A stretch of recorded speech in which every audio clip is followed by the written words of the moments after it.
सर्व मंगल मांगल्ये शिवे सर्वार्थ साधिके शरण्ये त्र्यंबके गौरी नारायणी नमस्तुते।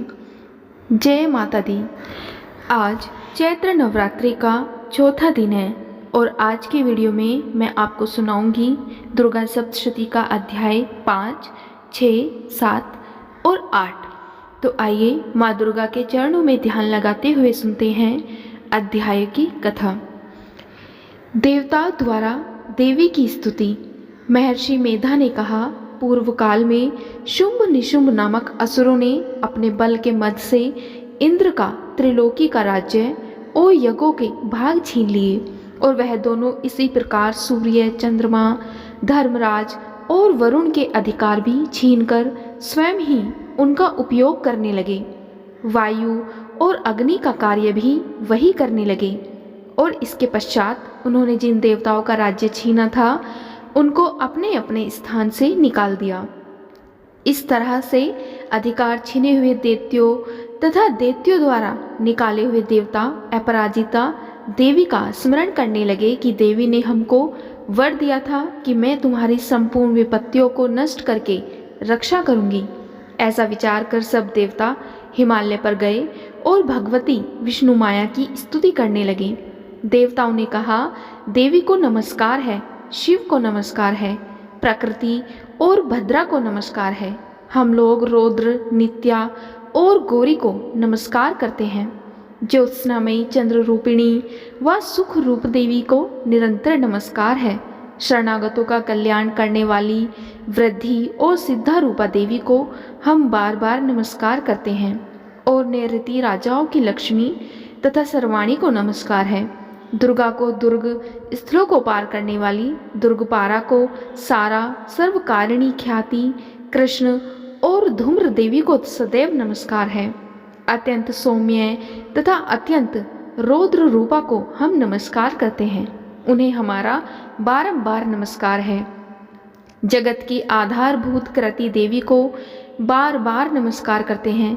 जिस देवी को प्राणी मात्र विष्णु माया कहते हैं उसको नमस्कार है, उसको नमस्कार है, उसको नमस्कार है।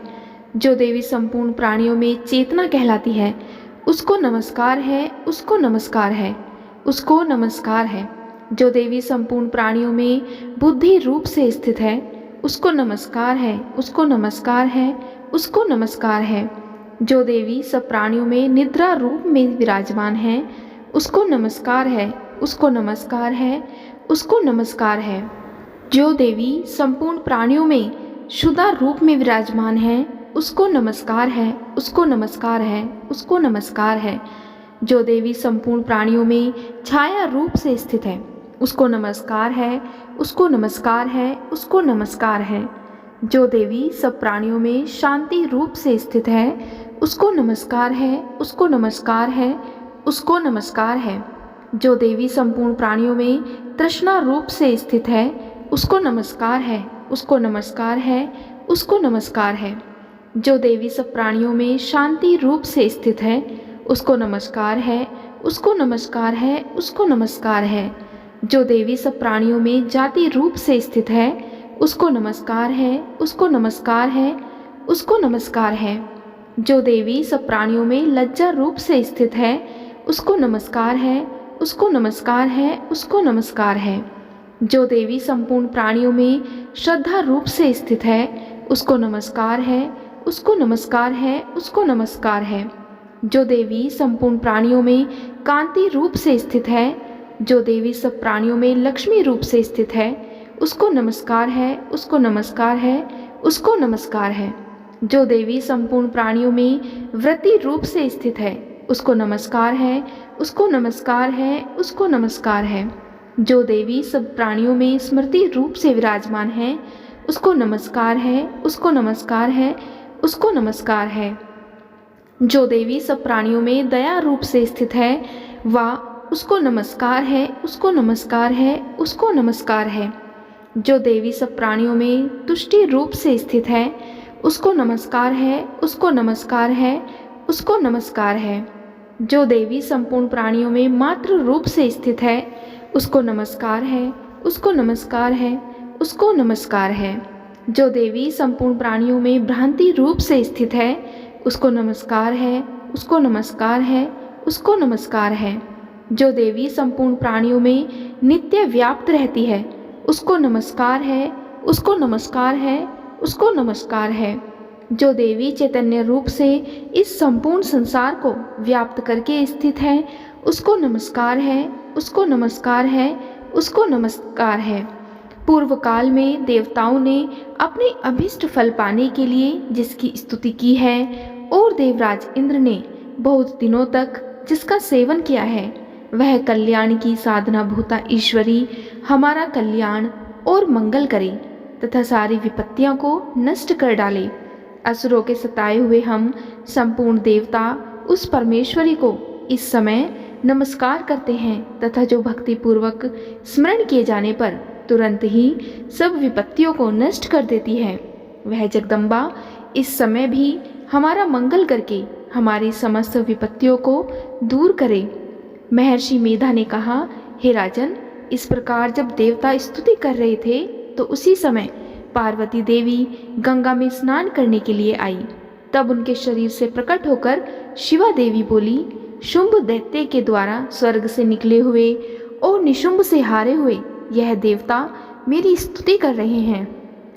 पार्वती के शरीर से अंबिका निकली थी, इसीलिए उसको संपूर्ण लोक में कौशिकी कहते हैं। कौशिकी के प्रकट होने के पश्चात पार्वती देवी के शरीर का रंग काला हो गया और वह हिमालय पर रहने वाली कालिका देवी के नाम से प्रसिद्ध हुई। फिर शुंभ और निशुंभ के दूत चंडमुंड वहां आए और उन्होंने परम मनोहर रूप वाली अंबिका देवी को देखा। फिर वह शुंभ के पास जाकर बोले, महाराजा, वह एक अत्यंत सुंदर स्त्री हिमालय को प्रकाशित कर रही है। वैसा रंग रूप आज तक हमने किसी स्त्री में नहीं देखा। हे असुरेश्वर, आप यह पता लगाएं कि वह कौन है और उसको ग्रहण कर लें। वह स्त्री स्त्रियों में रत्न है। वह अपनी कांति से दसों दिशाओं को प्रकाशित करती हुई वहाँ स्थित है, इसीलिए आपका उसको देखना उचित है। हे प्रभु, तीनों लोकों के हाथी, घोड़े और मणि इत्यादि जितने रत्न हैं, वह सब इस समय आपके घर में शोभायमान हैं। हाथियों में रत्न रूप ऐरावत हाथी और उच्च विश्वा नामक घोड़ा तो आप इंद्र से ले आए हैं। हंसों द्वारा जूता हुआ विमान जो कि ब्रह्मा जी के पास था, वह भी अब आपके पास है। और यह महापद्म नामक खजाना आपने कुबेर से छीना है। समुद्र ने आपको सदा खिले हुए फूलों की किंजलकिनी नामक माला दी है। वरुण का कंचन की वर्षा करने वाला छत्र आपके पास है। रथों में श्रेष्ठ प्रजापति का रथ भी आपके पास है। हे दैत्येंद्र, मृत्यु से उत्क्रांतिका नामक शक्ति भी आपने छीन ली है और वरुण का पाश भी आपके भ्राता निशुंभ के अधिकार में है। और जो अग्नि में ना जल सके ऐसे दो वस्त्र भी अग्निदेव ने आपको दिए हैं। हे दैत्यराज, इस प्रकार सारी रत्न रूपी वस्तुएं आप संग्रह कर चुके हैं, तो फिर आप यह कल्याणकारी स्त्रियों में रत्न रूप अनुपम स्त्री आप क्यों नहीं ग्रहण करते? महर्षि मेधा बोले, चंडमुंड का यह वचन सुनकर शुंभ ने विचारा कि सुग्रीव को अपना दूत बनाकर देवी के पास भेजा जाए। प्रथम उसको सब कुछ समझा दिया और कहा कि वहां जाकर तुम उसको अच्छी तरह से समझाना और ऐसा उपाय करना जिससे वह प्रसन्न होकर तुरंत मेरे पास चली आए। भली प्रकार समझाकर कहना। दूत सुग्रीव पर्वत के उस रमणीय भाग में पहुंचा जहां देवी रहती थी। दूत ने कहा, हे देवी, दैत्यों का राजा शुंभ जो इस समय तीनों लोकों का स्वामी है, मैं उसका दूत हूँ और यहाँ तुम्हारे पास आया हूँ। संपूर्ण देवता उसकी आज्ञा एक स्वर में मानते हैं। अब जो कुछ उसने कहला भेजा है वह सुनो। उसने कहा है, इस समय संपूर्ण त्रिलोकी मेरे वश में है और संपूर्ण यज्ञों के भाग को पृथक पृथक मैं ही लेता हूँ और तीनों लोकों में जितने श्रेष्ठ रत्न हैं वह सब मेरे पास हैं। देवराज इंद्र का वाहन ऐरावत मेरे पास है जो मैंने छीन लिया है। उच्चैश्रवा नामक घोड़ा जो क्षीर सागर मंथन करने से प्रकट हुआ था, उसे देवताओं ने मुझे समर्पित किया है। हे सुंदरी, इनके अतिरिक्त और भी जो रत्न भूषण पदार्थ देवताओं के पास थे वह सब मेरे पास है। हे देवी, मैं तुम्हें संसार की स्त्रियों में रत्न मानता हूँ, क्योंकि रत्नों का उपभोग करने वाला मैं ही हूँ। हे चंचल कटाव वाली सुंदरी, अब यह मैं तुझ पर छोड़ता हूँ कि तू मेरे या मेरे भाई महापराक्रमी निशुंभ की सेवा में आ जाए। यदि तू मुझे वरेगी तो तुझे अतुल महान ऐश्वर्य की प्राप्ति होगी। अतः तुम अपनी बुद्धि से यह विचार कर मेरे पास चली आओ। महर्षि मेधा ने कहा, दूत के ऐसा कहने पर संपूर्ण जगत का कल्याण करने वाली भगवती दुर्गा मन ही मन मुस्काई और इस प्रकार कहने लगी, हे दूत, तू जो कुछ कह रहा है वह सत्य है और इसमें किंचित मात्र भी झूठ नहीं है। शुंभ इस समय तीनों लोकों का स्वामी है और निशुंभ भी उसी की तरह पराक्रमी है, किंतु इसके संबंध में मैं जो प्रतिज्ञा कर चुकी हूँ उसे मैं कैसे झुठला सकती हूँ। अतः तू मैंने जो प्रतिज्ञा की है उसे सुन। जो मुझे युद्ध में जीत लेगा और मेरे अभिमान को खंडित करेगा तथा बल में मेरे समान होगा वही मेरा स्वामी होगा। इसीलिए शुंभ अथवा निशुंभ यहाँ आए और युद्ध में जीतकर मुझसे विवाह कर ले। इसमें भला देर की क्या आवश्यकता है। दूत ने कहा, हे देवी, तुम अभिमान में भरी हुई हो, मेरे सामने तुम ऐसी बात ना करो। इस त्रिलोकी में मुझे तो कोई ऐसा दिखाई नहीं देता जो कि शुंभ और निशुंभ के सामने ठहर सके। हे देवी, जब अन्य देवताओं में से कोई शुंभ व निशुंभ के समान युद्ध में ठहर नहीं सकता, तो तुम जैसी स्त्री उनके सामने रणभूमि में कैसे ठहर सकोगी। जिन शुंभ आदि असुरों के सामने इंद्र आदि देवता नहीं ठहर सके, तो फिर तुम अकेली स्त्री उनके सामने कैसे ठहर सकोगी। अतः तुम मेरा कहना मानकर उनके पास चली जाओ, नहीं तो जब वह तुम्हारे केश पकड़कर घसीटते हुए ले जाएंगे तो तुम्हारा गौरव नष्ट हो जाएगा। शुंभ और निशुंभ दोनों बड़े बलवान हैं, लेकिन क्योंकि मैं बिना विचारे प्रतिज्ञा कर चुकी हूँ, इसीलिए तुम जाओ और मैंने जो कुछ भी कहा है वह सब आदरपूर्वक असुरेंद्र से कह दो, और इसके पश्चात जो वह उचित समझे वह करें। इति श्री मार्कंडेय पुराण में 5वां अध्याय समाप्त। अब सुनते हैं 6वां अध्याय, धूम्रलोचन वध। महर्षि मेधा ने कहा, देवी की बात सुनकर दूत क्रोध में भर हुआ। वहां से असुरेंद्र के पास पहुंचा और सारा वृतांत उसे कह सुनाया। दूत की बात सुन असुरेंद्र के क्रोध का पारा ना रहा और उसने अपने सेनापति धूम्रलोचन से कहा, धूम्रलोचन, तुम अपनी सेना सहित शीघ्र वहां जाओ और उस दुष्टा के केशों को पकड़कर उसे घसीटते हुए यहाँ ले आओ। यदि उसकी रक्षा के लिए कोई दूसरा खड़ा हो, चाहे वह देवता, यक्ष अथवा गंधर्व ही क्यों न हो, उसको तुम अवश्य मार डालना। महर्षि मेधा ने कहा, शुंभ के इस प्रकार आज्ञा देने पर धूम्रलोचन 60,000 राक्षसों की सेना को लेकर वहां पहुंचा और देवी को देख ललकार कर कहने लगा, अरे तू अभी शुंभ और निशुंभ के पास चल। यदि तू प्रसन्नतापूर्वक मेरे साथ ना चलेगी तो मैं तेरे केशों को पकड़कर घसीटता हुआ तुझे ले चलूंगा। देवी बोली, असुरेंद्र का भेजा हुआ तेरे जैसा बलवान यदि बलपूर्वक मुझे ले जाएगा तो ऐसी दशा में मैं तुम्हारा क्या ही कर सकती हूँ। महर्षि मेधा ने कहा, ऐसा कहने पर धूम्रलोचन उसकी ओर लपका, किंतु देवी ने उसे अपनी हुंकार से ही भस्म कर डाला। यह देखकर असुर सेना क्रुद्ध होकर देवी की ओर बढ़ी, परंतु अंबिका ने उन पर तीखे बाणों, शक्तियों तथा फरसों की वर्षा आरंभ कर दी। इतने में देवी का वाहन भी अपनी ग्रीवा के बालों को झटकता हुआ और बड़ा भारी शब्द करता हुआ असुर सेना में कूद पड़ा। उसने कई असुर अपने पंजों से, कई अपने जबड़ों से और कई को धरती पर पटककर अपनी डाढ़ों से घायल करके मार डाला।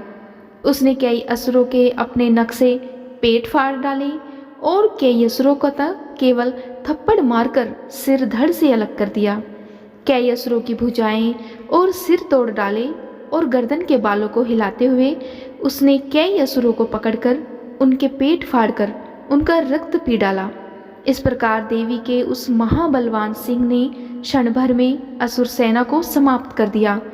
शुंभ ने जब यह देख सुना कि देवी ने धूम्रलोचन असुर को मार डाला है और उसके सिंह ने सारी सेना का संहार कर डाला है। तब उसको बड़ा क्रोध आया, उसके मारे क्रोध के होठ फड़कने लगे और उसने चंड तथा मुंड नामक महाअसुरों को आज्ञा दी, हे चंड, हे मुंड, तुम अपने साथ एक बड़ी सेना लेकर वहां जाओ और उस देवी के बाल पकड़कर उसे बांधकर तुरंत यहाँ ले आओ। यदि उसको यहाँ लाने में किसी प्रकार का संदेह हो तो अपनी सेना सहित उससे लड़ते हुए उसको मार डालो, और जब वह दुष्टा और उसका सिंह दोनों मारे जाएं तब भी उसको दोबारा यहाँ ले आना। इति श्री मार्कंडेय पुराण में दुर्गा सप्तशती का 6वां अध्याय समाप्त। अब सुनते हैं 7वां अध्याय, चंड और मुंड का वध। महर्षि मेधा ने कहा, दैत्यराज की आज्ञा पाकर चंड और मुंड चतुरंगिनी सेना को साथ लेकर हथियार उठाए हुए देवी से लड़ने के लिए चल दिए। हिमालय पर्वत पर पहुंचकर उन्होंने मुस्कुराती हुई देवी जो सिंह पर बैठी हुई थी उसे देखा। जब असुर उनको पकड़ने के लिए तलवारें निकालकर उनकी ओर बढ़े तब अंबिका को उन पर बड़ा क्रोध आया और मारे क्रोध के उनका मुख काला पड़ गया, उनकी भ्रुकुटियां चढ़ गई और उनके ललाट में से अत्यंत भयंकर तथा अत्यंत विस्तृत मुख वाली लाल आँखों वाली काली प्रकट हुई, जो कि अपने हाथों में तलवार और पाश लिए हुई थी।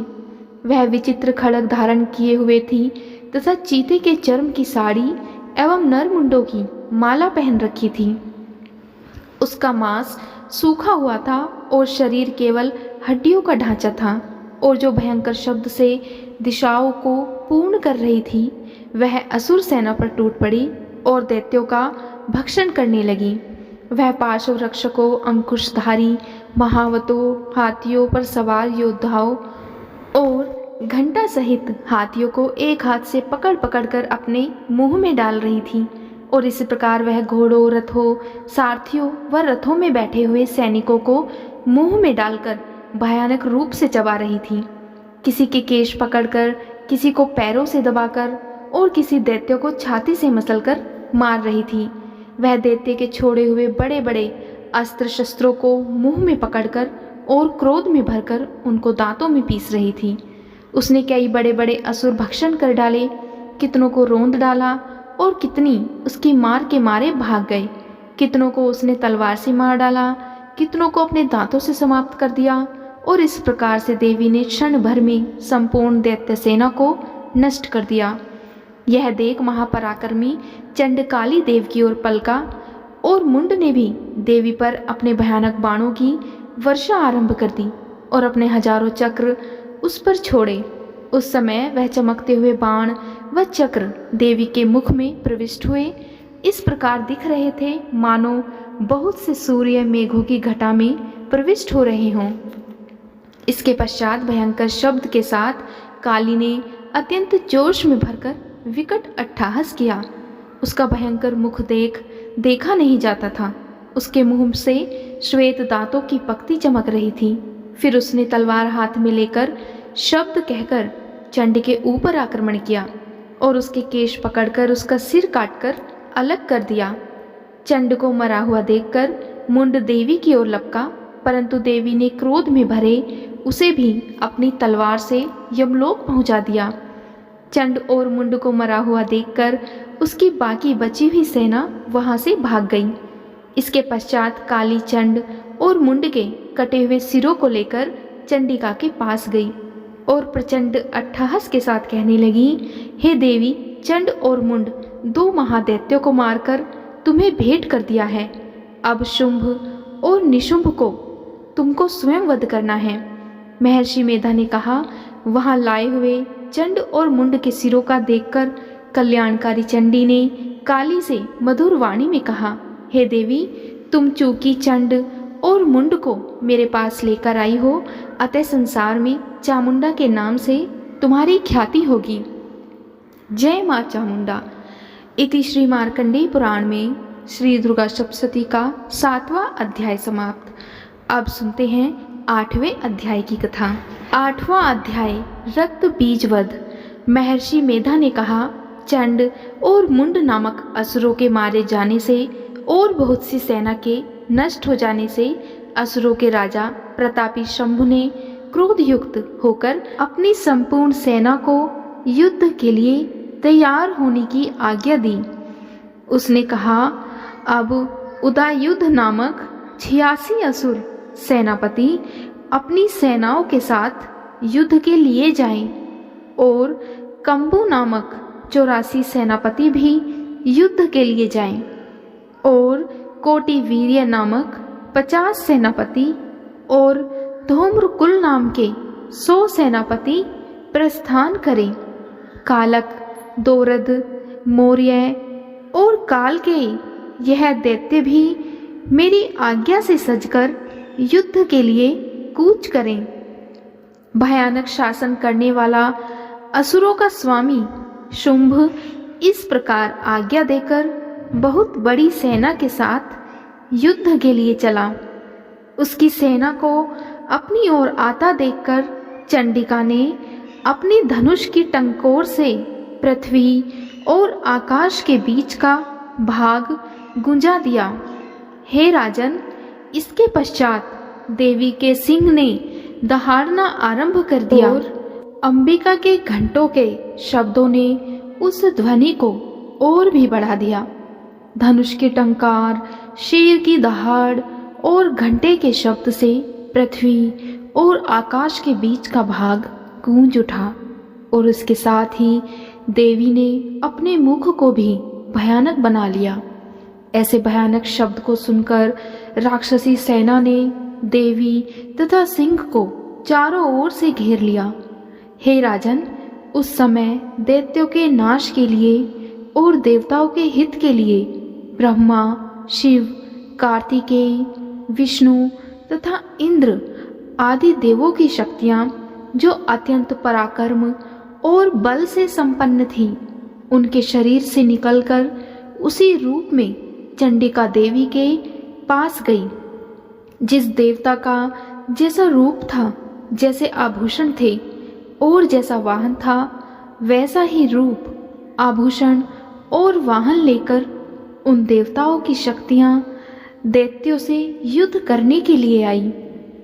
हंस युक्त विमान में बैठकर और रुद्राक्ष की माला तथा कमंडल धारण करके ब्रह्मा जी की शक्ति आई।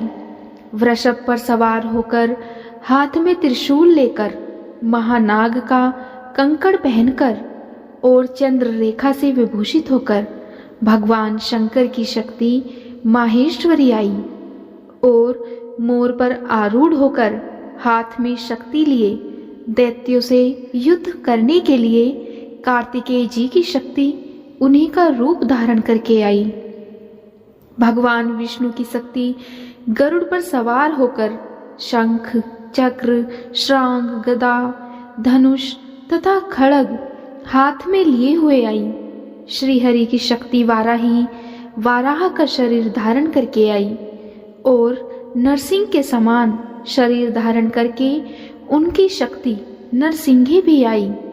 उसकी गर्दन के झटकों से आकाश के तारे टूट पड़ते थे और इसी प्रकार देवराज इंद्र की शक्ति ऐन्द्री भी ऐरावत के ऊपर सवार होकर आई। पश्चात इन देव शक्तियों से घिरे हुए भगवान शंकर ने चंडिका से कहा, मेरी प्रसन्नता के लिए तुम शीघ्र ही इन असुरों को मारो। इसके पश्चात देवी के शरीर में से अत्यंत उग्र रूप वाली और सैकड़ों गिदड़ियों के समान आवाज करने वाली चंडिका शक्ति उत्पन्न हुई। उस अपराजिता देवी ने धूमिल जटा वाले भगवान श्री शंकर जी से कहा, हे प्रभु, आप मेरी ओर से दूत बनकर शुंभ और निशुंभ के पास जाइए और उन अत्यंत गर्वीले दैत्यों से कहिए तथा उनके अतिरिक्त और भी जो दैत्य वहां युद्ध के लिए उपस्थित हों, उनसे भी कहिए, जो तुम्हें अपने जीवित रहने की इच्छा हो तो त्रिलोकी का राज्य इंद्र को दे दो। देवताओं को उनका यज्ञ भाग मिलना आरंभ हो जाए और तुम पाताल को लौट जाओ। किंतु यदि बल के गर्व से तुम्हारी लड़ने की इच्छा हो तो फिर आ जाओ। तुम्हारे मांस से मेरी योगाग्नियां तृप्त होंगी चूंकि उस देवी ने भगवान शंकर को दूत के कार्य में नियुक्त किया था, इसीलिए वह संसार में शिव दूती के नाम से विख्यात हुई। भगवान शंकर से देवी का संदेश पाकर उन दैत्यों के क्रोध का कोई आर पार न रहा और वह जिस स्थान पर देवी विराजमान थी वहां पहुंचे और जाने के साथ ही उस पर बाणों और शक्तियों की वर्षा करने लगे। देवी ने उनके फेंके हुए बाणों, शक्तियों, त्रिशूल और फरसों को अपने बाणों से काट डाला और काली देवी उस देवी के साथ आगे खड़ी होकर शत्रुओं को त्रिशूल से विदर्ण करने लगी और खटवांग से कुचलने लगी। ब्राह्मणी जिस तरफ दौड़ती थी उसी तरफ अपने कमंडल का जल छिड़ककर दैत्यों के वीर्य और बल को नष्ट कर देती थी और इसी प्रकार महेश्वरी त्रिशूल से, वैष्णवी चक्र से और अत्यंत कोप वाली कुमारी शक्ति द्वारा असुरों को मार रही थी और इंद्र के बाजू के प्रहार से सैकड़ों दैत्य रक्त की नदियां बहाते हुए पृथ्वी पर सो गए। वाराही ने कितने ही राक्षसों को अपनी थूथन द्वारा मृत्यु के घाट उतार दिया। दाढ़ों के अग्रभाग से कितने ही राक्षसों की छाती को चीर डाला और चक्र की चोट से कितनों ही को विदीर्ण करके धरती पर डाल दिया। बड़े बड़े राक्षसों को नारसिंही अपने नखों से विदीर्ण करके भक्षण कर रही थी और सिंहनाद से चारों दिशाओं को गूंजाती हुई रणभूमि में विचर रही थी। शिवदूती के प्रचंड अट्टहास से कितने ही दैत्य भयभीत होकर पृथ्वी पर गिर पड़े और उनके गिरते ही वह उनको भक्षण कर गई।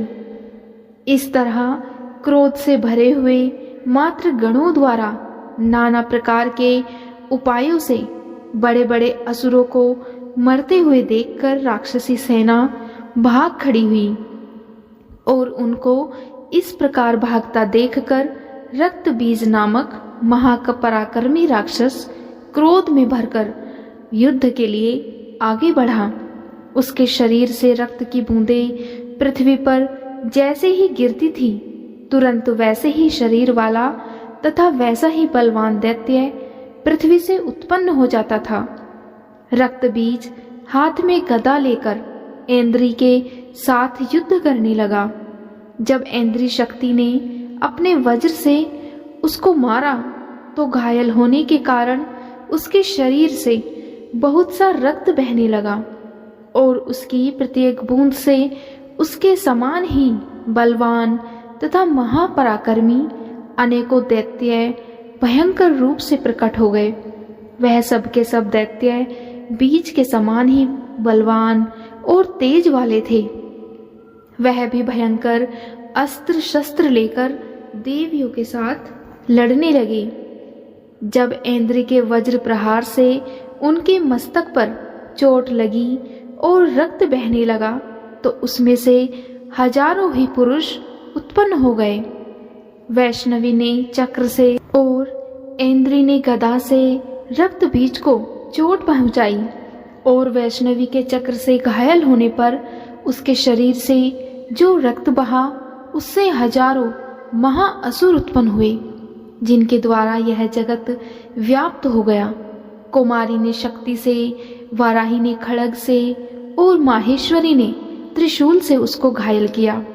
इस प्रकार क्रोध में भरकर उस महादैत्य ने सब मात्र शक्तियों पर पृथक पृथक गदा से प्रहार किया और माताओं ने शक्ति तथा शूल इत्यादि से उसको बार बार घायल किया। उससे सैकड़ों महादैत्य उत्पन्न हुए और इस प्रकार उस रक्त बीज के रुधिर से उत्पन्न हुए असुरों से संपूर्ण जगत व्याप्त हो गया, जिससे देवताओं को भय हुआ।